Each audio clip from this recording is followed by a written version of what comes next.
नमस्कार, गुलिस्तान न्यूज देख रहे हैं आप। मैं आपके साथ पूजा खंडूरी। बुलेटिन की शुरुआत करेंगे इस वक्त की अहम खबर के साथ। अपने 3 दिवसीय जम्मू कश्मीर के यात्रा को लेकर केंद्रीय गृह मंत्री अमित शाह कश्मीर पहुंच गए हैं।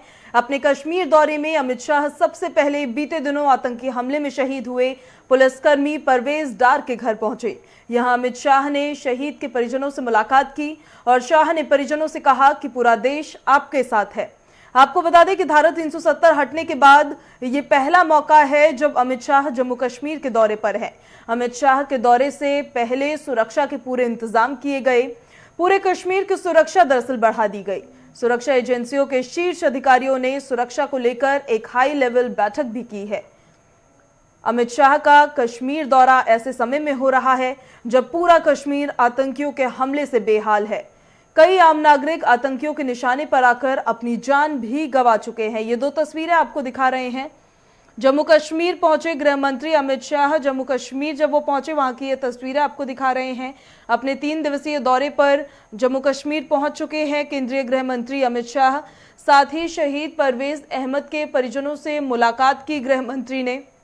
2 तस्वीरें आपको गृह मंत्री अमित शाह के कश्मीर दौरे की दिखा रहे हैं। अपने 3 दिवसीय जम्मू कश्मीर यात्रा को लेकर वो वहां पहुंचे हैं। शाह का जम्मू कश्मीर दौरा किस तरह से रहने वाला है? अगस्त 2019 में धारा 370 दरअसल हटने के बाद ये केंद्रीय गृह मंत्री अमित शाह का पहला दौरा है। शारजाह श्रीनगर वाली पहली फ्लाइट की शुरुआत करेंगे। साथ ही आपको बता दें कि कई विकास कार्यक्रम का उद्घाटन और आधारशिला रखेंगे केंद्रीय गृह मंत्री अमित शाह। वहीं हंदवारा मेडिकल कॉलेज की आधारशिला भी वो रखने वाले हैं। अपने इस 3 दिवसीय दौरे में 24 अक्टूबर को जम्मू पहुंचेंगे अमित शाह। 24 अक्टूबर को जम्मू में रैली को संबोधित करने जा रहे हैं केंद्रीय गृह मंत्री अमित शाह और नई दिल्ली के लिए रवाना होने से पहले फिर से एक बार कश्मीर का दौरा दरअसल वो करने वाले हैं। अब अमित शाह के दौरे के मायने समझिए। घाटी में अचानक शुरू हुई टारगेट किलिंग पर रोक एक तरीके से लगेगी। साथ ही आपको बता दें कि केंद्र सरकार की कश्मीर स्ट्रैटेजी में बदलाव हो सकता है।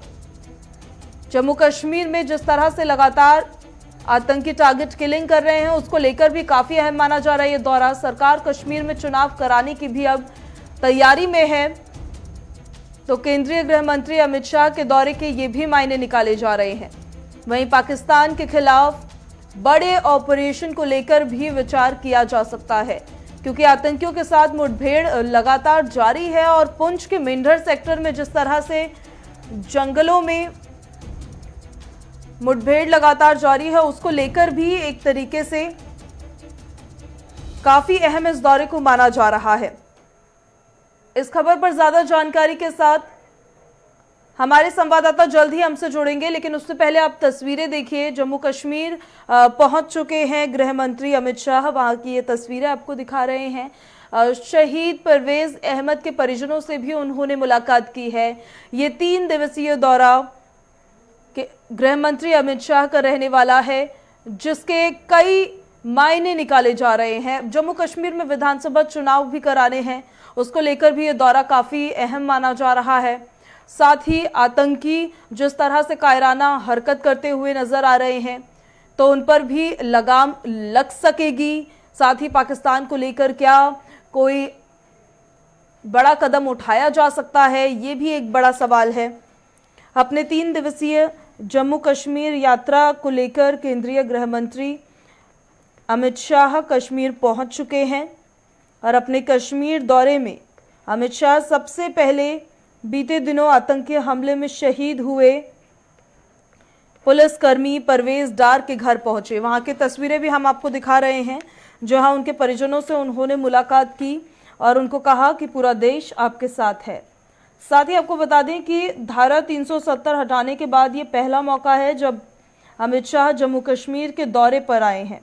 अमित शाह के दौरे से पहले सुरक्षा के भी पूरे इंतजाम किए गए। पूरे कश्मीर की सुरक्षा दरअसल बढ़ा दी गई है और सुरक्षा एजेंसियों के शीर्ष अधिकारियों ने सुरक्षा को लेकर एक हाई लेवल बैठक भी की है।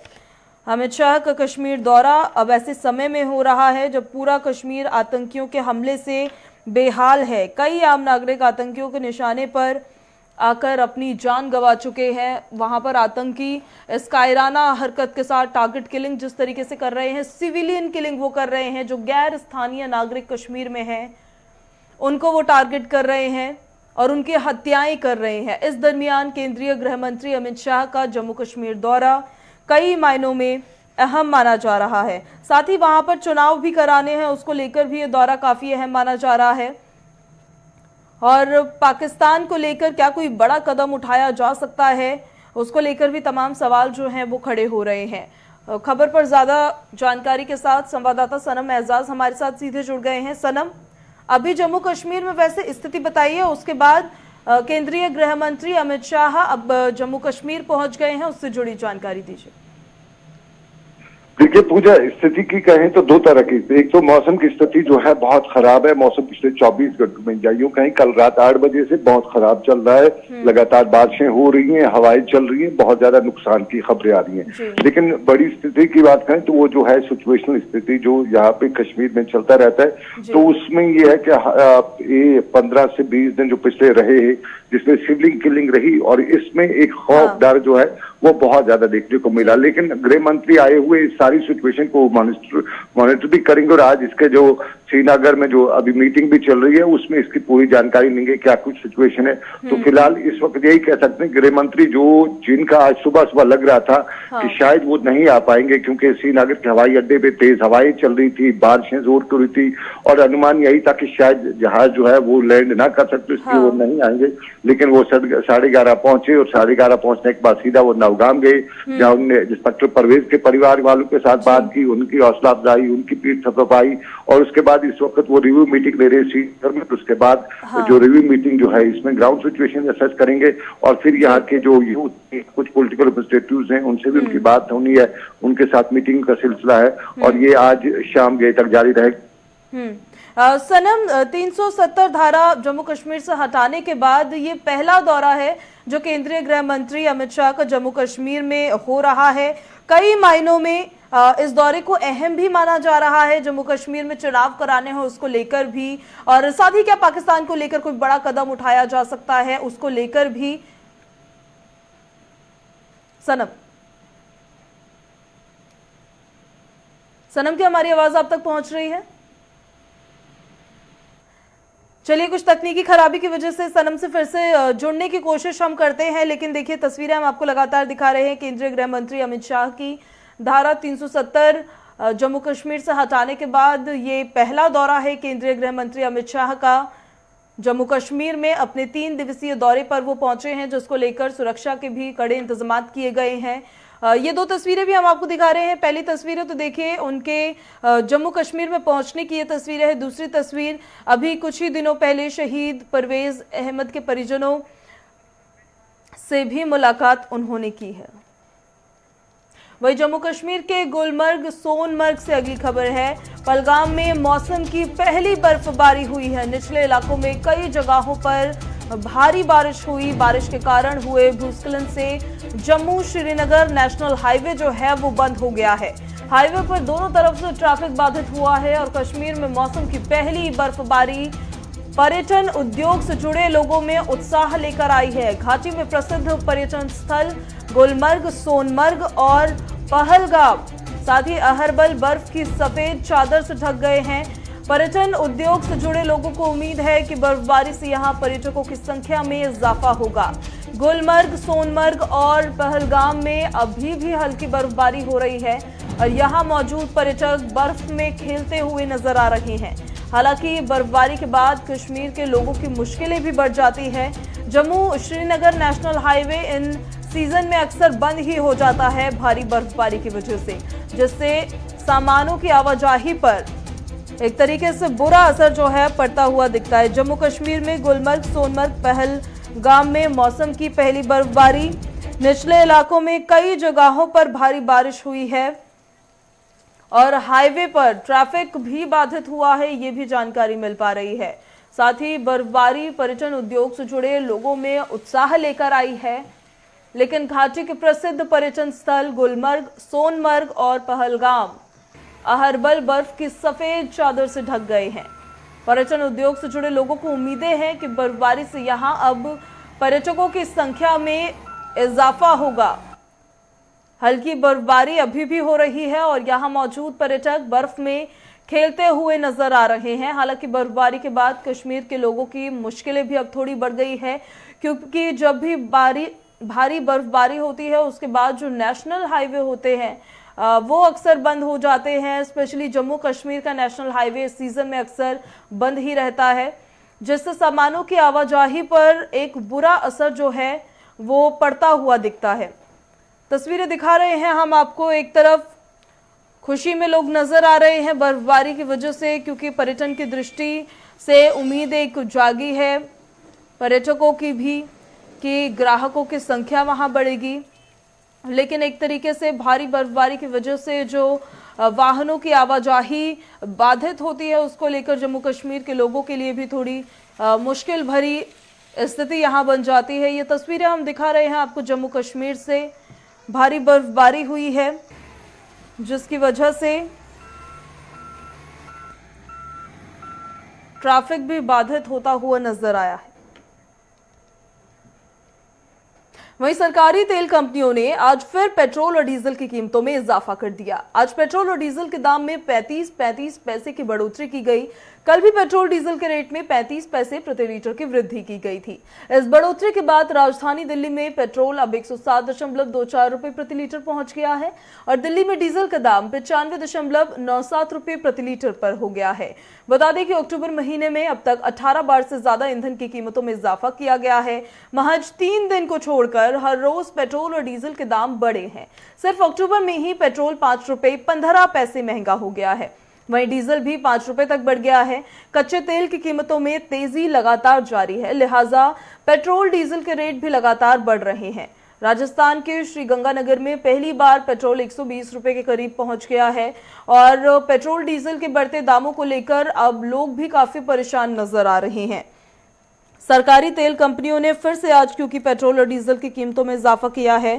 पेट्रोल और डीजलों के दाम में आज 35 पैसे का इजाफा किया गया है। कल भी पेट्रोल के डीजल के रेट में 35 पैसे प्रति लीटर की वृद्धि की गई थी और इस बढ़ोतरी के बाद राजधानी में पेट्रोल की कीमत 107.24 रुपए प्रति लीटर पहुंच गई थी। वहीं दिल्ली में डीजल के दाम की बात करेंगे, 95.97 रुपए प्रति लीटर पर अभी डीजल बिक रहा है। अक्टूबर महीने में अब तक 18 बार ऐसा हो चुका है और इवन 18 बार से ज्यादा हो चुका है कि ईंधनों की कीमतों में लगातार इजाफा किया गया हो। महज 3 दिन को छोड़कर हर रोज पेट्रोल और डीजल के दाम जो है वो बढ़ते हुए नजर आ रहे हैं। सिर्फ अक्टूबर में ही पेट्रोल के दाम 5 रुपए 15 पैसे और महंगे हो गए हैं। वहीं डीजल भी अब 5 रुपए तक महंगा और हो गया है। कच्चे तेल की कीमतों में तेजी लगातार जारी है, लिहाजा पेट्रोल डीजल के रेट भी लगातार बढ़ रहे हैं। राजस्थान के श्रीगंगानगर में पहली बार पेट्रोल 120 रुपए के करीबन वहां पहुंच गया है। सर देखिए, जब से दिल्ली अपने केंद्र के अंदर भाजपा की सरकार आई है मोदी जी की, सिर्फ इनके वादे ही वादे रहे हैं और जो है इस महंगाई के दौर में गरीब आदमी की इन्होंने मार तोड़ दी है, कमर बुरी तरीके से तोड़ दी है। जिस तरीके से डेली डीजल और पेट्रोल पे और अपने एलपीजी गैस पे, रसोई गैस पे पैसे भर रहे हैं, उससे हमारी गृहिणियों को भी बहुत बुरा हाल है। सारे घर की जो है अर्थव्यवस्था चौपट हो गई है। बहुत मुश्किल हो रहा है जी, बहुत मुश्किल हो रहा है। हम तो मतलब इस सरकार से परेशान है, बहुत परेशान है। इतनी महंगाई, पेट्रोल, सरसों का तेल, हर चीज़ महंगी, दाल, ये चीनी, हर चीज़ महंगी है। इस सरकार से परेशान है। आज सैलरी तो बढ़ती नहीं है प्राइवेट जॉब वालों की, गवर्नमेंट जॉब वालों की तो घटा के डीए वगैरह बढ़ा के कर देते हैं। तो मुश्किल तो आम आदमी के लिए होती है जो प्राइवेट नौकरी करते हैं या डेली वेजेस वाले हैं, उनको प्रॉब्लम है। सरकार का क्या है, सरकार तो बस बैठी है आराम से। उनको देखना चाहिए ना कि आम आदमी को थोड़ी मुश्किलें हो रही है। अनाज फ्री कर दिया गरीबों के लिए, उससे थोड़ी कुछ होता है। अनाज क्या मिलता है, जो लोग लेने जाते हैं उनसे पूछो ना कि कैसा अनाज मिल रहा है उनको। बदबू वगैरह आ रही होती है, सड़ा हुआ होता है। गरीब आदमी तो मतलब वो मजबूरी में ले ही लेता है। बहुत मुश्किल हो रहा है, बिल्कुल भी बंदा चला नहीं पा रहा है अपना घर। कितना सरवाइव कर रहा है वो एक आम इंसान ही जानता है। तो सरकार से यही बोलूंगा कि जल्दी इसके रेट घटाए तो ज्यादा बेनिफिट होगा। पंजाब सरकार की तरफ से आगामी 26 और 27 अक्टूबर को प्रगतिशील पंजाब निवेशक सम्मेलन का आयोजित किया जा रहा है। इस खास सम्मेलन से पहले पंजाब के मुख्यमंत्री चरणजीत सिंह चन्नी आज कई उद्योगपतियों के साथ नाश्ता करते हुए नजर आए। मुख्यमंत्री चरणजीत सिंह चन्नी ने उद्योगपतियों के साथ नाश्ते में उन्हें पंजाब के अंदर निवेश का न्योता दिया। पंजाब सरकार की तरफ से उद्योगों को बढ़ावा देने के लिए सकारात्मक माहौल मुहैया कराने का भी वादा किया। और वहीं चन्नी ने उद्योगपतियों से अपील की है कि पंजाब के अंदर उद्योगों को बढ़ावा देने के साथ साथ राज्य के नौजवानों को भी नौकरी के लिए पहल दी जाए। इस खास बैठक के दौरान उद्योगपतियों की तरफ से भी कई प्रस्ताव मुख्यमंत्री चरणजीत सिंह चन्नी के सामने रखे गए, जिसको लेकर गंभीरता से चर्चा की गई।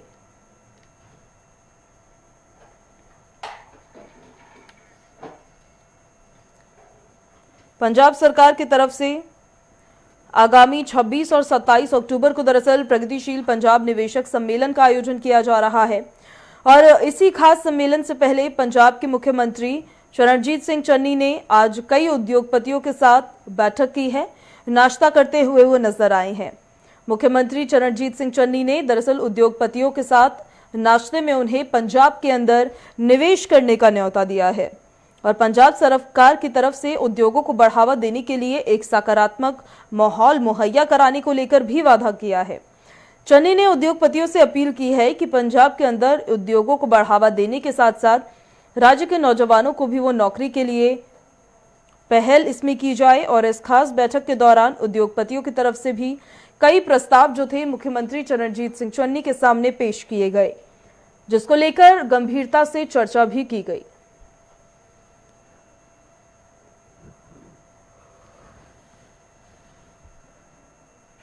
ये तस्वीरें दिखा रहे हैं आपको, उस बैठक की ये तस्वीरें हैं। मुख्यमंत्री चरणजीत सिंह चन्नी ने कई उद्योगपतियों के साथ बैठक की है, चर्चा की है कई अहम मुद्दों पर, जिसमें सबसे अहम मुद्दा रहा है पंजाब में निवेश को लेकर। मुख्यमंत्री चरणजीत सिंह चन्नी ने पंजाब में निवेश करने को लेकर प्रस्ताव उद्योगपतियों के सामने रखा और साथ ही नौजवानों को नौकरी देने के पहल करने को लेकर भी बात रखी। वहीं उत्तर भारत में बरसात के बाद सर्दी की शुरुआत अब हो चुकी है, जिसके बाद एनसीआर में प्रदूषण के स्तर में भी बढ़ोतरी होने लगी है। दिल्ली से सटे फरीदाबाद में भी वायु प्रदूषण बढ़ता हुआ नजर आ रहा है। फरीदाबाद के बल्लभगढ़ क्षेत्र में एयर क्वालिटी इंडेक्स आज सुबह 238 के आंकड़े को पार कर गया, जिसकी वजह से अस्थमा के मरीजों को खांसी परेशानी का सामना करना पड़ा। स्थानीय लोगों का कहना है कि हर साल इन दिनों में प्रदूषण बढ़ने लगता है, जिसके पीछे की वजह आसपास की कंपनियों से निकलने वाला धुआं है। साथ ही शहर में उड़ती धूल भी लोगों के लिए परेशानी का सबब बनी हुई है, क्योंकि इन सब से कई बीमारियां जो है वो पैदा होती है। तो बरसात के बाद से ही अब ठंड बढ़ती हुई नजर आ रही है दिल्ली और दिल्ली एनसीआर के इलाकों में। अभी जो खबर आपको बता रहे हैं फरीदाबाद से वो सामने आई है, जहां पर एयर क्वालिटी इंडेक्स 238 के आंकड़े को आज पार कर गया। प्रशासन है, खाना पूर्ति तो ये करता है कि फायर ब्रिगेड गाड़ियां बुला के पानी छिड़कवा देता है, रोडों पे पेड़ों पे छिड़कवा देता है, उससे तो बात बनती है नहीं। मेन तो जो आसपास के जो इंडस्ट्रीज है इनके प्रदूषण बहुत ज़्यादा है। बल्लभगढ़ के क्षेत्र में बहुत सारी जो मतलब पॉल्यूटेड कंपनियां लगी हुई हैं। प्रदूषण का भी मतलब थोड़ा सा ध्यान देना चाहिए, कंपनियों पे भी ध्यान देना चाहिए, क्योंकि इनके जो सिस्टम लगे हुए हैं पॉल्यूशन कंट्रोल वाले वो कोई काम करते हैं नहीं। और हम छत पर देखते हैं, एक कपड़ा डालते हैं, सफ़ेद कपड़ा तारों पे डालते हैं तो शाम तक काले हो जाते हैं सारे, इतनी राख गिरती है छतों पे। चलिए सड़क वाली तो धूल मिट्टी की होती है, लेकिन जो छत पे जो कचरा आ रहा है ये तो सारी इंडस्ट्रीज का ही आ रहा है यहाँ पे। पोल्यूशन देखो, एक तो ये अपना जितनी मिट्टी है, मिट्टी बहुत ज़्यादा है शहर के अंदर, मिट्टी से पोल्यूशन बहुत ज़्यादा हो रहा है। ये मिट्टी को जब तक सफाई नहीं होगी, जब तक पोल्यूशन कंट्रोल नहीं आएगा। क्या कारण है मिट्टी होती? मिट्टी जो खुदाई होती है वो पड़ी रह जाती है, उसको सफाई नहीं की जाती। अब प्रशासन के जो नीचे वाले लोग हैं वो काम नहीं करते प्रॉपर सही तरह से। बीमारियाँ सांस की प्रॉब्लम आएंगी, इससे सांस लेने में दिक्कत आएगी लोगों को, जो क्योंकि मिट्टी सारी शरीर में अंदर चली जाएगी तो सांस लेने में दिक्कत आएगी सब लोगों को। लेकिन हमें ये मानना पड़ेगा कि शहर की हालत इस टाइम बहुत ख़राब है। जैसे कि अखबारों में भी आ रहा है कि पिछले 10 दिन से कि हमारा शहर जो कि इसी टाइम बल्लू राजा की नगरी के नाम से माना जाता था, आज वो पोल्यूशन नगरी के नाम से माना जा रहा है। और हमें इसके लिए जागरूक होना पड़ेगा, सरकार पे डिपेंड ना रह के कुछ पब्लिक को भी आगे आना पड़ेगा। बिल्कुल परेशानी बन रही है सर, मैं खुद एक अस्थमा पेशेंट हूँ और इस टाइम मेरे को भी सांस लेने में बहुत दिक्कत हो रही है। ये चीज़ हमारे को दिवाली के बाद देखने को मिलती थी और दिवाली के 15-20 महीना तक आता था, लेकिन ये तो अभी दिवाली को आने भी 1 महीना बच रहा है और उसमें मेरे को सांस लेने में दिक्कत हो रही है, आंखों में जलन हो रही है और पब्लिक बहुत ज़्यादा परेशान है। सारा शहर पूरी तरह से खुदा पड़ा है, कहीं गलियां खुदी पड़ी हैं। और कुछ इंडस्ट्रीज वगैरह का सब चीज़ों का इस समय ज़्यादा रहता है। उन लोगों को गवर्नमेंट को कुछ स्टेप्स ऐसे लेने चाहिए कि इस समय या तो कुछ इंडस्ट्रीज एरियाज को कम कर दें, उनका जो पॉल्यूशन का भाग है, या फिर उनको मापदंड पे उतारें कि उनकी चिमनी इतनी फिल्टर होनी ही चाहिए, इतना परसेंटेज ही पॉल्यूशन इंडस्ट्रीज एरिया से आएगा। पॉल्यूशन की वजह से आंखों में मिर्च जैसी लगती है, बहुत सांस लेने में समस्या आ रही है, बुजुर्गों के लिए बड़ी समस्या है और आने वाला समय जो है त्योहार का है। हालांकि प्रशासन ने आतिशबाजी के ऊपर काफ़ी बैन लगाया है, परंतु देखते हैं कि आगे किस तरह से इसके ऊपर कार्य हो पाता है। साथ ही साथ ये जो बिल्डिंग कंस्ट्रक्शन का काम है, जगह जगह रोड बनने का काम है, उसकी वजह से धूल मिट्टी उड़ रही है। प्रशासन को इसके ऊपर और सख्ती लेके आनी चाहिए और जितना भी ये कंस्ट्रक्शन का काम है इसको ढक के करना चाहिए जिससे मिट्टी कम उड़े। यहाँ के निवासियों को जो है अपना घर में धुआं वगैरह नहीं चलना चाहिए और कूड़ा जलाने की जो चलिए, बड़ी जानकारी सामने आ रही है। आज से शुरू होगी कांग्रेस की प्रतिज्ञा यात्रा। बाराबंकी से शुरू होने जा रही है प्रतिज्ञा यात्रा। प्रियंका गांधी इस यात्रा को हरी झंडी दिखाएंगी और यात्रा से पहले प्रियंका गांधी कर सकती हैं कई बड़े ऐलान। यूपी चुनाव में कांग्रेस झोंक रही है पूरी ताकत। बड़ी जानकारी इस वक्त की आपको दे रहे हैं। कांग्रेस ने अपनी रणनीति प्रतिज्ञा यात्रा के रूप में तैयार की है। आज आपको जानकारी दे दें कि आज से ही कांग्रेस की प्रतिज्ञा यात्रा की शुरुआत होने जा रही है। दरअसल बाराबंकी से प्रतिज्ञा यात्रा की शुरुआत होगी और यात्रा को हरी झंडी दिखाएंगे प्रियंका गांधी वाड्रा। इस वक्त की बड़ी खबर, विधानसभा चुनाव नजदीक है और उससे पहले लगातार सभी पार्टियों ने अपनी अपनी रणनीति तैयार कर ली है। उसी के तहत कहीं ब्राह्मण सम्मेलन किया गया तो कहीं प्रतिज्ञा यात्रा निकाली जा रही है तो कहीं रणनीति थी तिरंगा यात्रा निकालने की। यूपी चुनाव को लेकर अपनी तैयारी कांग्रेस ने यहां पर शुरू पूरी कर दी है और प्रतिज्ञा यात्रा को लेकर आपको जानकारी दे दें कि आज बाराबंकी से इसकी शुरुआत होने जा रही है। प्रियंका गांधी वाड्रा इस यात्रा को हरी झंडी दिखाएंगी और ये भी बताया जा रहा है कि यात्रा से पहले प्रियंका कई बड़े ऐलान कर सकती है। यूपी चुनाव में कांग्रेस क्योंकि अपनी पूरी ताकत झोंकती हुई नजर आ रही है। अगले ही वर्ष विधानसभा चुनाव होना है उत्तर प्रदेश में, जिसको लेकर कांग्रेस प्रतिज्ञा यात्रा निकालने जा रही है। प्रदेश की नारी शक्ति को सम्मान, सुरक्षा और स्वाभिमान दिलाने के लिए, प्रदेश के नौजवानों को रोजगार दिलाने के लिए और किसानों पर हो रही बर्बरता के खिलाफ उनको सम्मान और अधिकार दिलाने के लिए आदरणीय प्रियंका गांधी जी के निर्देश पर उत्तर प्रदेश कांग्रेस पार्टी पूरे प्रदेश में प्रतिज्ञा यात्राओं की शुरुआत आज से कर रही है। आदरणीय प्रियंका गांधी जी बाराबंकी में प्रतिज्ञा यात्रा को हरी झंडी दिखाकर रवाना करेंगी। निश्चित तौर से जिस तरीके से श्रीमती प्रियंका गांधी जी ने लगातार 4.5 साल से उत्तर प्रदेश के प्रत्येक मुद्दे पर जनमानस की आवाज सबसे ज्यादा सड़क पर उतरकर उठाई है और सरकार को झुकना पड़ा है, ये इस बात का प्रमाण है कि उत्तर प्रदेश में कांग्रेस पार्टी और प्रियंका गांधी जी अब उत्तर प्रदेश के लोगों की उम्मीद बन चुकी। चलिए, तो खबरों में मेरे साथ अभी बस इतना ही। बाकी तमाम खबरों से जुड़े रहने के लिए आप देखते रहिए गुलिस्तान न्यूज। नमस्कार।